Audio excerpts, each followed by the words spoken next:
5 Best Dark Fantasy Isekai Anime, Ranked. Dark fantasy isekai anime are rare due to isekai's focus on light-hearted escapism in traditional fantasy worlds. Grimgar, Ashes and Illusions offers a grounded take on anime-style isekai with consequences and vulnerability. Drifters blends history and fantasy in a bloody battle royale, while Now and Then, Here and There explores harsh realities. Dark fantasy isekai anime are surprisingly rare. While producing at least 5 new shows per season, Isekai primarily focuses on light-hearted romps that are pure escapism and seldom dip into grim territory.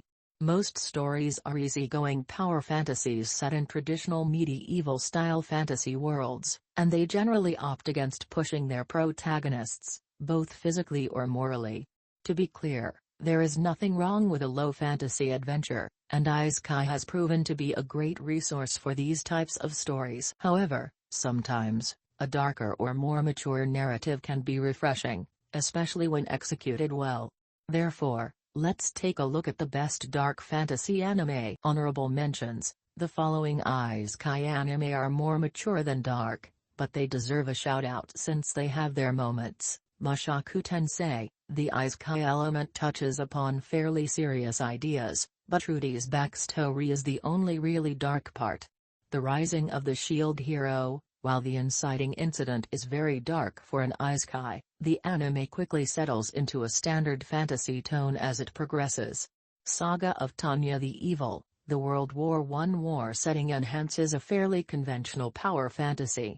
The Weakest Tamer began a journey to pick up trash, starts shockingly dark, but gradually turns into a charming slow life story. 5. Grimgar, Ashes and Illusions. A great light novel that was turned into a good but short-lived anime, Grimgar, Ashes and Illusions' brilliance lies in its balance of camaraderie, hopefulness, and consequences. A group of characters find themselves stuck in a fantasy world with no experience, special abilities, solid memories, or anything to depend on.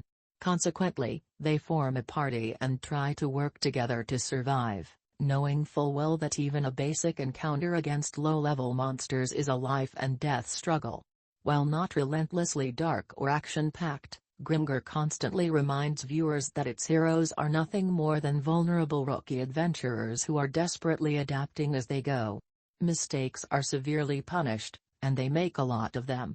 They are not given any unique abilities that give them an edge in battle. No, they are just nobodies thrown into a world that has no sympathy for them. 4.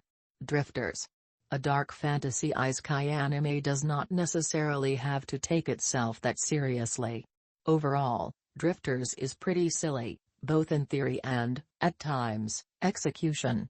After their deaths, historical figures like Toyohisa Shimazu, Nobunaga Oda, and Jeanne d'Arc are summoned to a fantasy world where they are split into 2 groups, drifters and ends. Basically, they wage war against each other, causing a lot of collateral damage along the way. The world is classic dark fantasy and blends humans and demi-human races, and it is riddled with chaos and death thanks to the arrival of the drifters and ends. Delivering regular bloodbaths along with over-the-top humor, Drifters is effectively a battle royale that blends history and fantasy, creating a story packed with great action, uneasy alliances, and Jean being all sorts of unpredictable. 3. Now and Then, Here and There. Now and Then, Here and There is not an easy watch, and that is exactly what makes it so compelling. Initially, this underrated isekai anime might seem primed to be a relatively customary tale about a young boy's unwavering drive to protect a girl that he likes. However, as the story progresses, Shou's innocence is torn apart by the sheer reality and tragedy of war. Chasing after a mysterious girl when she is kidnapped by robots and taken to another world, Shou is captured by Hollywood's dictator, putting him on a dark and uncomfortable path that tests his resolve and spirit. Shou is tortured, broken, and forced to become a child soldier, the latter of which is explored exhaustively by the show. Now and Then, Here and There does not hold back in depicting these harrowing moments, and the main characters are allowed to suffer too. Re:Zero Starting Life in Another World. Personal preference aside, Re:Zero starting life in another world is undeniably among the best isekai anime of all time. If nothing else, it is among the most ambitious and well-written. While out shopping, Subaru is, seemingly, randomly summoned to a fantasy world, a situation that he initially loves. However, despite desperately wanting to play the hero, the protagonist does not have any real offensive skills, and he nearly instantly dies a horrifying death. Fortunately, death causes him to revive at a previous checkpoint, allowing him to try things over. At a glance, Re:Zero's world is not as blatantly dark fantasy as, for example, Drifter's setting. However, the story itself is considerably darker.